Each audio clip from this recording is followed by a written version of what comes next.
Readers, we are on Chapter 7 of The Absent Author. Dink, Josh, and Ruth Rose left Mavis at Ellie's diner, then headed for Dink's house. Dink made tuna sandwiches and lemonade. Ruth Rose brought a bag of potato chips and some raisin cookies from her house next door. They ate at the picnic table in Dink's backyard. Dink took a bite of his sandwich. After he swallowed, he said, "Let's go over what we know." He moved his lemonade glass to the middle of the table. "My glass is the airport," he said. "We know Wallace Wallace landed." "How do we know he did?" Josh asked. "Well, the airport told me the plane landed, Josh." "And Maureen Higgins said she picked him up," Ruth Rose added. "Okay, so your glass is the airport," Josh said. "Keep going, Dink." Dink slid his sandwich plate over next to his glass. "My plate is Maureen's taxi." He put a cookie on the plate. "The cookie is Wallace Wallace getting into the taxi." Dink slid the plate over to the opened potato chip bag. "This bag is the hotel." He walked the Wallace Wallace cookie from the plate into the bag.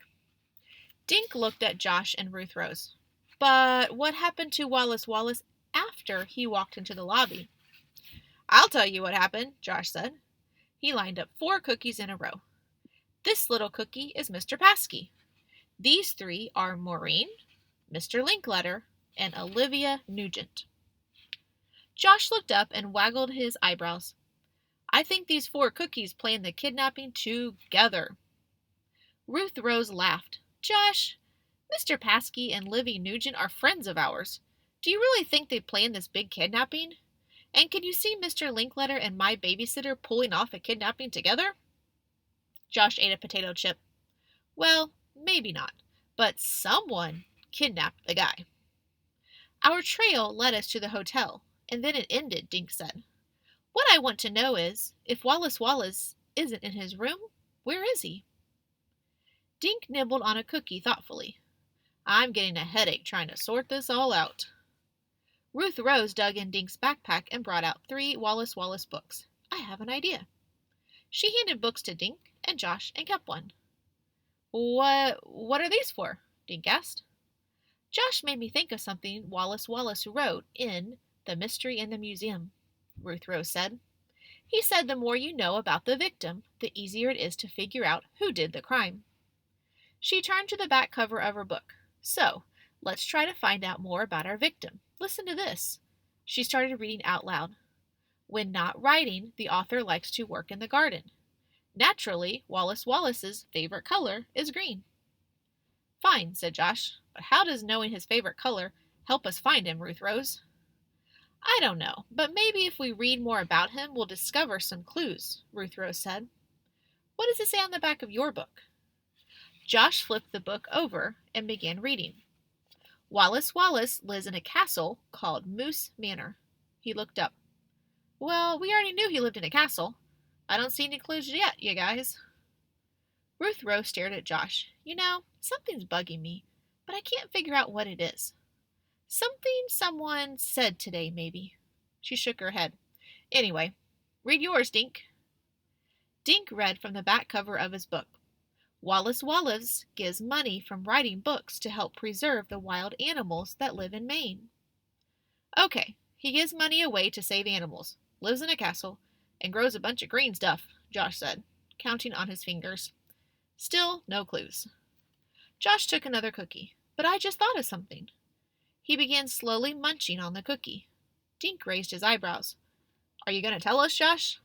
"Well, I was thinking about room 302.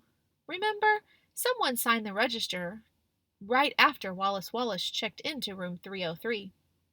And the signature was all smudged.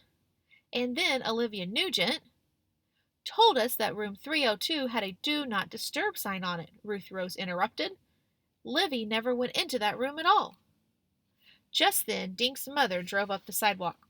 She got out of the car, waved, and started walking towards the picnic table.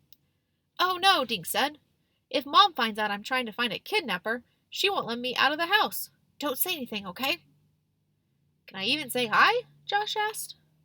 Dink threw a potato chip at Josh. "Say hi, then shut up about you-know-what." Mrs. Duncan, Josh said, sliding a look at Dink. Hi, kids. How was the book signing? Tell me all about Wallace Wallace, Dink. Is he as wonderful as you expected him? Dink stared at his mother. He didn't want to lie, but if he told her the truth, she wouldn't let him keep looking for Wallace Wallace. And Dink had a sudden feeling that they were very close to finding him. We can't stop now, he thought. He looked at his mother and grinned stupidly. Dink? Honey? Why is your mouth open? He closed his mouth.